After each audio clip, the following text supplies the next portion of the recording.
প্রিয় ভিউয়ার্স, আসসালামু আলাইকুম। সকলে নিশ্চয়ই ভালো আছেন। আমি এখন অবস্থান করছি খুলনা জেলার খালিশপুর থানার মধ্যে বৈকালী নামক জায়গায়, এবং এটি হচ্ছে বৈকালী জংশন। চিন্তা করলাম যে জংশন নিয়ে একটা ভিডিও তৈরি করব, এজন্য মূলত এখানে আসা। আহ, এই জংশনের বর্ণনা দেওয়ার আগে এবং কেন এই জংশন গড়ে উঠেছে তা সে কথা বলার আগে আমি একটা কথা বলতে চাই, সেটা হচ্ছে স্টেশন এবং জংশনের মধ্যে পার্থক্যটা কি। আসলে স্টেশন হচ্ছে এমন একটি জায়গা যেখানে ট্রেন থামে এবং যাত্রী উঠানামা করে, এটাকেই বলে হচ্ছে স্টেশন। আর জংশন হচ্ছে যেখানে মূল লাইন থেকে এক বা একাধিক লাইন বের হয়ে গেছে, সেটাকে বলে আসলে জংশন।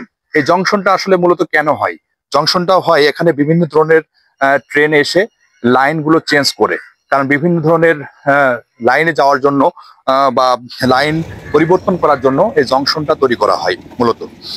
তো আরেকটা স্টেশন আছে, সেটা হচ্ছে আপনার হোল্ড স্টেশন। হোল্ড স্টেশন কাকে বলে? হোল্ড স্টেশন হচ্ছে এমন একটি স্টেশন যেখানে বড় স্টেশন থেকে একটি ছোট, এবং শুধুমাত্র যেখানে যাত্রীর চাপ কম, যেখানে একটা মাত্র লাইন এবং একটা মাত্র টিকিট কাউন্টার আছে, সেখানে মূলত আসলে হোল্ড স্টেশন বলা হয়।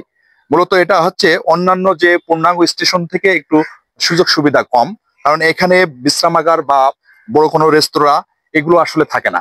মূলত আমি আপনাদেরকে জানালাম যে স্টেশন এবং জংশন এবং হোল্ড স্টেশন কাকে বলে। পরবর্তীতে আমি হোল্ড স্টেশন নিয়ে অবশ্যই আপনাদের একটা ভিডিও করব। এবার বলি, এই জংশনটা কেন তৈরি করা হয়েছিল। মূলত এক সময় ছিল এই খালিশপুর অঞ্চলটা শিল্পনগরী। আর শিল্পনগরীর হওয়ার কারণে মূলত আগের সময়ে রেলপথ এবং নৌপথ, এই দুটো বিষয়টা আসলে খুব গুরুত্ব সহকারে দেখা হতো, এবং একমাত্র যোগাযোগ ব্যবস্থা ছিল এই রেলপথ এবং নৌপথ। সেই কারণে আসলে মূলত এই জংশন এবং জংশনটা গড়ে উঠেছে। তো এই জন্য চিন্তা করলাম যে একটা ভিডিও তৈরি করি কেন এই জংশনটা গড়ে উঠেছে। আর এখানে যে ট্রেনগুলো দেখতে পাচ্ছেন, এগুলো হচ্ছে আপনার মূলত তেলবাহী সব যে ট্রেন। এই তেলবাহী ট্রেনটা আসলে আসার কারণ হচ্ছে এখানে পাশে হচ্ছে আপনার পদ্মা, মেঘনা, যমুনা। এখানে হচ্ছে তেলের একটা ডিপো আছে। ভৈরব নদী দিয়ে জাহাজে এখানে তেল আসে এবং এই ডিপোতে সংরক্ষণ করা হয়, এবং এই সমস্ত ট্রেনে তেলগুলো ভরে বাংলাদেশের বিভিন্ন জেলাতে সরবরাহ করা হয়। মূলত এই কারণে এই জংশনটা আসলে গড়ে উঠেছে। তো এই ভিডিওটা আসলে মূলত করা এই কারণেই যে আপনাদেরকে একটু শেয়ার করি যে বৈকালীতে একটা জংশন আছে, এটা খুলনার ভিতরে একটা জংশন। এই জংশনটা শেয়ার করার মূলত ইচ্ছা পোষণ করলো যে সবাইকে একটু দেখাই।